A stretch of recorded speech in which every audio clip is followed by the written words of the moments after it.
بسم اللہ الرحمن الرحیم۔ السلام علیکم جناب۔ سٹوری میں نے ایک ہی شیئر کرنی ہے، اور سٹوری ہے پنجاب کی صورتحال، اور پنجاب میں جو وزیر اعلیٰ بحال ہوئے، جو ان کی کابینہ بحال ہوئی، ان کو لاہور ہائی کورٹ نے بحال کی۔ اب کیا چکر ہے؟ بہت ساری باتیں ہو رہی ہیں کہ جناب چیف جسٹس صاحب نے اپنے داماد کی وزارت بحال کی۔ اس پہ بات کریں گے۔ طلعت حسین صاحب نے بھی دو بہت ہی سخت ٹویٹ کیے ہیں، اس پہ بھی بات کریں گے، اور اس پہ تفصیل سے بات کرتے ہیں کہ یہ معاملہ کیا ہے۔ 6 صفحات کا اب فیصلہ بھی جاری ہو چکا ہے، وہ فیصلہ بھی میں نے آپ کے ساتھ ڈسکس کرنا ہے۔ اس کے ہر پہلو پر تفصیل سے بات کرتے ہیں کہ یہ کیا واقعی ایسا ہی ہے کہ چیف جسٹس صاحب نے اپنے داماد کی وزارت بحال کی ہے، یا کوئی اور چکر ہے، کوئی اور معاملہ ہے۔ لیکن سب سے پہلے اللہ تعالیٰ کے فضل و کرم اور آپ کے تعاون سے زین نیوز کا فلڈ ریلیف آپریشن جاری ہے۔ بہت ہی ٹھٹھرا دینے والی سردی ہے بھائی۔ ہم اندر بیٹھ کے ہیٹروں میں بیٹھ کے، آپ یقین کیجئے ہاتھ چھال ہو جاتے ہیں، اور آپ ان لوگوں کا اندازہ کریں جن کے جو خیموں میں رہ رہے ہیں، جن کی چھت نہیں ہے، جن کے پاس کھانا نہیں ہے، جن کے پاس کمبل اور بستر نہیں ہے۔ یہ نمبر ڈسپلے ہو رہا ہے بھائی، اس پہ رابطہ کیجئے، کار خیر میں حصہ ڈالیے۔ ہمارے دوست ہیں خالد حسین تاج صاحب، ایڈوکیٹ ہیں، سوشل میڈیا پہ بھی بہت ہی سرگرم رہتے ہیں۔ انہوں نے ایک ٹویٹ کی کل، چونکہ یہ فیصلہ آیا اور شارٹ آرڈر آیا ایک طرح کا، 11 جنوری کو اس کی پھر سے سماعت ہوگی، پھر سے یہ کیس لگے گا، اور پھر جو ہے نا فیصلہ، مکمل فیصلہ ہوگا کہ کیا ہونا ہے۔ ٹھیک، یہ ایک انٹرم ریلیف ملا ہے چودھری پرویز الہی کو، لیکن کنڈیشنل ملا ہے کہ تب تک آپ اسمبلی نہیں توڑ سکیں گے۔ اب خالد حسین تاج صاحب نے ایک ٹویٹ کی کہ میں chief justice Lahore high court کے داماد، chief justice Lahore high court ہے نا امیر بھٹی صاحب، تو کہتے ہیں کہ میں chief justice Lahore high court کے داماد علی افضل شاہی کو وزارت بحال ہونے پر مبارکباد دیتا ہوں۔ آج اس کے سسر نے 2 مرتبہ بینچ تشکیل دیا، شام سے پہلے ہی داماد پھر سے وزیر بن گئے۔ اچھا، اب علی افضل شاہی صاحب پی ٹی آئی کے ممبر صوبائی اسمبلی ہیں، اور فیصل آباد سے ہیں، غالباً پی 97 ہے تو ان کا حلقہ، اور یہ وزیر ہیں کمیونیکیشن اینڈ ورکس کے وغیرہ۔ ٹھیک ہے نا۔ اچھا، یہ داماد ہیں، کہا جا رہا ہے کہ یہ داماد ہیں علی افضل شاہی صاحب، یہ chief justice of Pakistan, chief justice Lahore high court Amir Bhatti صاحب کے داماد ہیں۔ اچھا، تو کیا ایسا ہی ہے کہ ان کی منسٹری اس وجہ سے ساری کی ساری حکومت بحال ہوئی ہے کہ چیف جسٹس نے اپنے داماد کی منسٹری بحال کرانا تھی، یا ان کے داماد نے ان سے سفارش کی ہے، یا اس طرح کا کوئی چکر ہے؟ جو بینچ ٹوٹنے والی بات ہے نا، میرا خیال ہے اس میں کچھ ایک اور بھی وجہ ہے، اور وہ وجہ یہ ہے کہ کہا جا رہا ہے کہ جس ایک پہلا جو بینچ بنا اس میں جو ایک جج صاحب شامل تھے، تو وہ پرویز الہی صاحب کے مختلف کیسز میں وکیل بھی رہ چکے تھے، تو انہوں نے خود اس بینچ میں بیٹھنے سے انکار کیا۔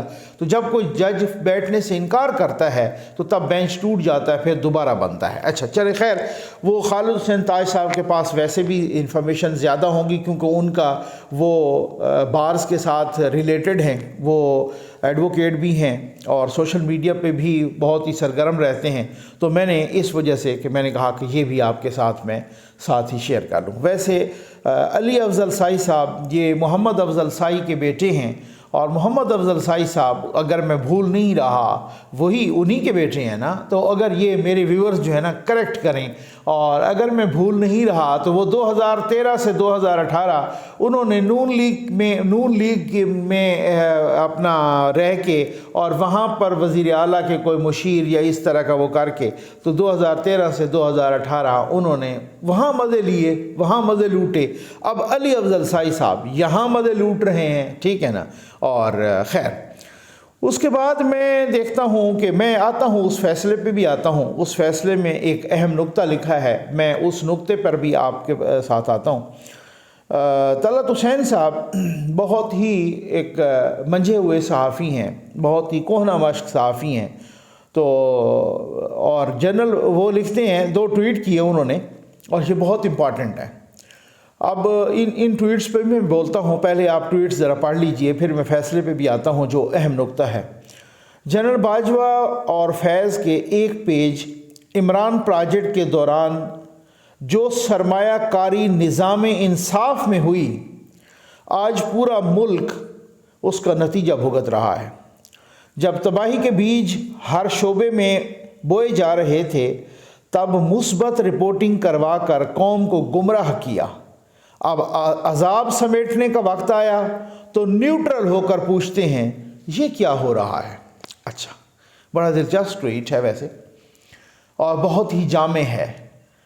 اگر تو طلعت صاحب نے یہ ٹویٹ اپنے انالیسس کی بنیاد پہ کیا ہے تو پھر اس کی کوئی اور اینگلنگ ہوگی ہمارے تجزیے کی، اور اگر یہ ٹویٹ طلعت صاحب نے اپنی معلومات کی بنیاد پہ کیا ہے اور وہ بھی معلومات بہت اگر اتھینٹک ان کو ملی ہیں تو اس کی ہمارے تجزیے کی کوئی اور اینگلنگ ہوگی۔ بہرحال حقیقت کے یہ قریب ہے کہ جنرل باجوہ اور جنرل فیض کے عمران پروجیکٹ کے دوران جو سرمایہ کاری نظام انصاف میں ہوئی، اب نظام انصاف غالباً طلعت صاحب نے کسر نفسی سے کام لیا ہے، یا شاید یہ کہ کہیں توہین عدالت نہ لگ جائے یا کوئی اس طرح کا چکر۔ سر نظام انصاف پہ اگر سرمایہ کاری ہوئی ہوتی تو آج ہر کسی کو انصاف مل رہا ہوتا، آج ڈیلنگ ٹیکٹکس کوئی نہ استعمال کر رہا ہوتا، آج دادا اگر ایک مقدمہ کرتا اور پوتا پھر اس کا جو ہے نا وہاں اس کو انصاف ملتا، اتنا لمبا وہ نہ ہو۔ نظام انصاف پہ سرمایہ کاری نہیں ہوئی، یہ میں معذرت کے ساتھ کہوں گا مبینہ طور پہ کچھ منصفوں پر سرمایہ کاری ہوئی ہے۔ اب میں احتیاط کے ساتھ، طلعت صاحب نے احتیاط کچھ زیادہ ہی برتی ہے، تو میں نے کہا میں بھی معذرت کے ساتھ اور احتیاط کے ساتھ، کیونکہ آپ کو معلوم ہے کہ یہاں 2 نہیں 3 پلاٹ بھی ملے، یہاں اور بھی بہت کچھ، اور میں نے اپنی متعدد ویڈیوز میں بتا چکا ہوں کہ یہاں پر پی ٹی آئی کے جب دوست بیٹھتے ہیں نجی محفلوں میں، تو وہ پہلے جب یہ جنرل باجوہ صاحب اور جنرل فیض صاحب یہ تھے، اور یہ جناب وہ کہا کرتے ہیں بہت ساری نجی محفلوں میں، یہ میں معلومات کی بنیاد پہ کہہ رہا ہوں کہ بھائی جتنا ہم نے کھلایا ہے نا سب کو، اتنا کسی کا باپ ہی نہیں کھلا سکتا۔ یہ ان کے نجی محفلوں میں بات کی ہوئی یہ گفتگو ہے، ٹھیک ہو گیا نا۔ اب یہ اس میں تو اب اس کے بعد نظام انصاف پہ نہیں، واقعی بات یہ ہے کہ اس وقت کہا جاتا تھا مثبت رپورٹنگ کرو، ٹھیک ہو گیا نا، یعنی الیکٹرانک میڈیا کو بھی، سوشل میڈیا کو بھی، اور اسی طریقے سے ڈیجیٹل میڈیا کو بھی مثبت رپورٹنگ کرو، ٹھیک ہے نا۔ آپ کو چاہیے کہ آپ مثبت رپورٹنگ کریں، اور میں خود اس بات کا گواہ ہوں کہ مجھے بھی جب اغوا کیا گیا تو وہ صاحب مجھے کہہ رہے ہیں کہ ہم یہ چاہتے ہیں کہ put your weight inner side. یہ بہت امپارٹنٹ، یہ میں کوٹ ان کوٹ جملہ بتا رہا ہوں، ٹھیک ہے نا۔ تو پھر جب میں نے فردر کچھ کوشچنز کیے کہ آپ کیا چاہتے ہیں، تو پھر اس کے بعد خیر اس پہ بعد میں آئیں گے، ٹھیک ہے نا۔ تو اب ایک اور ٹویٹ بھی کیا طلعت صاحب نے، اس کو بھی میں آپ کے سامنے رکھتا ہوں، پھر انالیسس بھی کرتے ہیں اور اس فیصلے کے اہم نقطے پر بھی آتے ہیں۔ طلعت صاحب لکھتے ہیں کہ نون کو شاید ابھی تک یہ سمجھ نہیں آ رہی کہ وفاق اور پنجاب دونوں میں ان کی حکومت قابل قبول نہیں۔ پرویز الہی ایک مستقل اثاثہ ہیں، وہ اشارے پر چلتے ہیں، رائٹر تبدیل ہوا ہے، اسکرپٹ نہیں۔ یہ طلعت صاحب، یہ بہت امپارٹنٹ ٹویٹ ہے کہ رائٹر تبدیل ہوا ہے، اسکرپٹ نہیں۔ مطلب میں آپ کو کھول کے بتا دوں کہ کنٹرول ٹاور کا ہیڈ تبدیل ہوا ہے، اسکرپٹ وہی ہے۔ نون لیگ کی حکومت نہ وفاق میں قابل قبول ہے اور نہ ہی پنجاب میں قابل قبول ہے۔ اچھا، اس میں آپ کا اتفاق کرنا ضروری نہیں ہے، نہ ہی میرا اتفاق کرنا ضروری ہے۔ ادب احترام اپنی جگہ، ہر چیز وہ اپنا اس حساب سے، لیکن ان کی بھی اگر معلومات ہیں تو میں نے کہا کہ یہ انالیسز اور ہوگا ہمارا۔ اگر ان کا اپنا تجزیہ ہے اور انہوں نے اس کی تجزیے کی بنیاد پہ یا خبر کی بنیاد پہ، خبر کو دیکھ کے جس طرح سے ہم صحافی تجزیہ کرتے ہیں اس بنیاد پہ اپنا تجزیہ دیا ہے، تجزیہ دینا ہر کسی کو اپنا حق ہے۔ اور بالکل ایسا ہی ہے کہ اس وقت کہا جاتا تھا کہ آپ مثبت رپورٹنگ کریں، اور جب اب باری آئی ڈسکریڈٹ کی تو اب وہ نیوٹرل ہو کے عذاب سمیٹنے کی جب باری آئی تو وہ نیوٹرل ہو کے کہتے ہیں یہ کیا ہو رہا ہے، ٹھیک ہے نا، یہ بات۔ لیکن سر بات یہ ہے، میں انتہائی ادب کے ساتھ میں یہ بھی بتاتا چلوں کہ اگر پرویز الہی اثاثہ ہیں اور وہ من وان آنکھیں بند کر کے سب کچھ مانتے ہیں، تو من وان آنکھیں بند کر کے شہباز شریف صاحب بھی مان رہے ہیں، من وان آنکھیں بند کر کے باقی سارے جتنے بھی یہاں پہ فیڈرل گورنمنٹ ہے یا صوبائی حکومتیں ہیں جتنی ہیں، وہ من وان آنکھیں بند کر کے سب کچھ مان رہے ہیں، ٹھیک۔ یہی ابھی یہ جو کیس چل رہا ہے احتساب کا، یہ احتساب کے قانون میں تبدیلی کا یہاں پر، تو وہاں پر بھی جج صاحب نے غالباً منصور علی شاہ صاحب نے سوال کیا اور عمران خان کی طرف سے وہ کیس ہے کہ جی وہ تبدیلیوں کو آپ اڑا دیں، تو وہاں پر بھی یہی چل رہا ہے کہ جی بات یہ ہے کہ آپ ہمیں یہ بتائیں، آپ پوچھ کے بتائیں اپنے موکل سے اور اپنے، کہ انہوں نے احتساب کے اس قانون سے ان کو کیوں باہر رکھا، کنٹرول ٹاور والوں کو، جرنیلوں کو کیوں باہر رکھا، ان پہ کیوں نہیں اپلائی ہو سکتا، ٹھیک ہے نا۔ تو بات یہ ہے کہ سب چل رہے ہیں، سب مالش پالش کر رہے ہیں۔ میں اس کی آپ کو مثال دینے کے لیے تیار ہوں۔ اس وقت جنرل باجوہ صاحب چلے گئے ہیں، جنرل باجوہ صاحب نے خود نون کے ساتھ کیا کیا ہے، ان کا نام اب لینے کو کوئی تیار نہیں ہے۔ اور تو اور جنرل باجوہ صاحب کو چھوڑ دیجئے، جنرل فیض نے کیا کیا ہے، ان کا نام اب لینے کو کوئی تیار نہیں ہے، ٹھیک ہے۔ بہت پھونک پھونک کے قدم رکھ رہے ہیں، بہت احتیاط سے قدم رکھ رہے ہیں، بہت نرمی سے قدم رکھ رہے ہیں۔ یعنی آپ نے نواز شریف صاحب کو دیکھا کہ انہوں نے متعدد بار اپنے ٹویٹر پر وہ جسٹس صدیقی صاحب کی وہ ویڈیو کر دی، ٹھیک ہے نا، اور مریم نواز صاحبہ نے بھی، اور بار بار یہی ذکر تھا۔ اب وہ جنرل فیض چلے گئے ہیں اور اپنا کام وہ ہو گیا ہے، اب جسٹس صدیقی اور باقی یا جس طریقے سے، تو اب وہ کوئی نام کبھی بھی نہیں لیتا۔ اس کی کچھ وجوہات ہیں، میں آپ کو بتاتا ہوں، ٹھیک ہو گیا نا۔ وہ نام جس نے لیے ان کو بھی پتہ چل گیا کہ ہم نے لیے تو کیا صورتحال ہوئی، عمران خان نے لیے تو کیا صورتحال ہوئی۔ اس وقت ہماری بھی اسی طرح کی مقبولیت تھی تو ہمیں قبولیت نہیں تھی۔ وہی سہیل وڑائچ والی بات ہے کہ یہاں پہ صرف مقبولیت نہیں کام آتی، قبولیت بھی کام آتی ہے کہ آپ کس کو کتنے قبول ہیں، ٹھیک ہے نا۔ اب میں آپ کو ایک مثال دینے لگا ہوں، اور وہ مثال اس طرح کی ہے کہ جسٹس قاضی فائز عیسیٰ نے کیس جیت لیا سپریم کورٹ سے۔ اس کے بعد فروغ نسیم نے، اس وقت کے وزیر قانون، انہوں نے ایک نئی ٹرم نکالی اور وہ ٹرم کیوریٹیو ریویو تھا۔ یعنی کہ جسٹس قاضی فائز عیسیٰ کے خلاف انہوں نے کہا کہ جی کیوریٹیو ریویو ہم دائر کریں گے۔ ایک تو ہوتا ہے نا ریویو، ایک کوئی فیصلہ آتا ہے اس کے خلاف ہوتا ہے ریویو۔ وہ ریویو میں تو ان کی پٹیشن وہ خارج ہو گئی، ایک فیصلہ آیا، اس پہ بارز کی باڈی اتنی زیادہ مطمئن نہیں تھی، انہوں نے ریویو میں چلے گئے، ریویو میں ان کو صحیح ریلیف ملا، ٹھیک ہے نا، اور جسٹس قاضی فائز عیسیٰ کو کلین چٹ ملی۔ تو اس کے بعد بھی انہوں نے ان کا پیچھا نہیں چھوڑا، اور عمران خان کی حکومت اور اس وقت کے وزیر قانون جناب فروغ نسیم صاحب نے ایک کیوریٹیو ریویو داخل کر دیا۔ اچھا، جب کیوریٹیو ریویو، انہوں نے کہا جی ایک تو ریویو ہوتا ہے اس میں تو ان کو ریلیف مل گیا، ایک کیوریٹیو ریویو ہے، یعنی ریویو پر بھی ایک اور ریویو ہے، اس کو ٹھیک کریں، اپنے ریویو کو بھی ٹھیک کریں۔ مقصد کہنے کا یہ تھا کہ سپریم کورٹ، ہم التجا کر رہے ہیں کہ سپریم کورٹ اس کو جسٹس قاضی فائز عیسیٰ کو پھر سے جو ہے نا سزا دے، ٹھیک، اور ہٹائے، یہ کیوریٹیو ریویو۔ اور اس میں بڑی لینگویج بھی سخت استعمال کی گئی، جسٹس قاضی فائز عیسیٰ کی مسز نے بھی مختلف مواقع پہ خطوط بھی لکھے وغیرہ، ٹھیک۔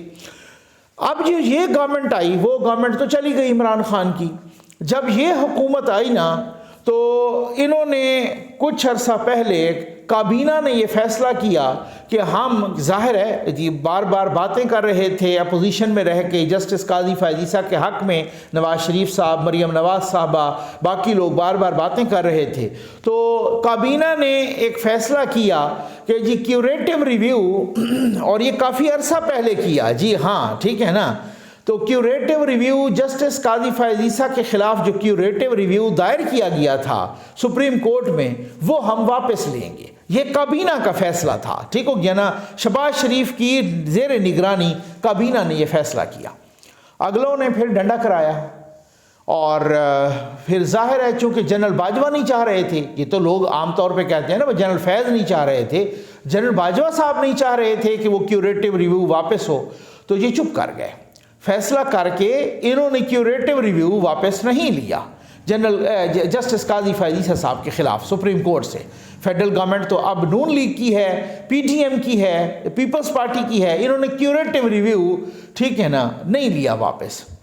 عرصہ گزر گیا، اب جنرل باجوہ صاحب بھی چلے گئے۔ میں نے ایک سورس سے بات کر کے پتہ کیا تو انہوں نے کہا جی یہ جنرل باجوہ صاحب کی وجہ سے نہیں کر رہے تھے، اور بات یہ ہے اب شاید ہو سکتا ہے کہ یہ کر لیں، لیکن جسٹس قاضی فائز عیسیٰ کے خلاف آپ کی اطلاعات کے لیے عرض یہ ہیں کہ جسٹس قاضی فائز عیسیٰ کے خلاف اس حکومت نے، فیڈرل گورنمنٹ نے ابھی تک سپریم کورٹ سے کیوریٹو ریویو واپس نہیں لیا۔ اب کل کیا ہوتا ہے اس کا نہیں مجھے پتا، لیکن ابھی تک وہ کیوریٹو ریویو واپس نہیں لیا۔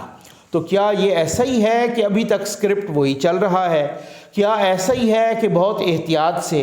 کیا ایسا ہی ہے کہ وہ پہلے پوچھیں گے کہ جی ہم نے لینا ہے واپس یا نہیں لینا، تب وہ جو ہے نا وہ اس کے بعد وہ پھونک پھونک کے قدم رکھ رہے ہیں، اس لیے کہ جناب کہ وہ کہیں ایسا نہ ہو کہ پھر سے کوئی باس ناراض ہو جائے۔ اب سمجھ آ گئی آپ کو؟ ٹھیک ہو گیا نا یہ والی بات ہے۔ تو سر طلعت صاحب بات یہ ہے کہ یہاں پر جو اگر بغیر سوال کیے پرویز الہی اور اس کا بیٹا نکا ڈاکو مونس الہی اگر وہ بہت احتیاط کر رہے ہیں نا، اور عمران خان نے جنرل باجوہ پر تنقید کی اور انہوں نے جنرل باجوہ کا بھی دفاع کیا ریٹائرمنٹ کے بعد بھی، تو احتیاط ادھر بھی پوری ہے۔ یہ بات اور ہے، اثاثے اب جو ہے نا وہ کہتے ہیں جی ہم بھی اسی طرح کا اثاثہ بننا چاہتے ہیں، احتیاط ادھر بھی پوری ہے، ایک بات۔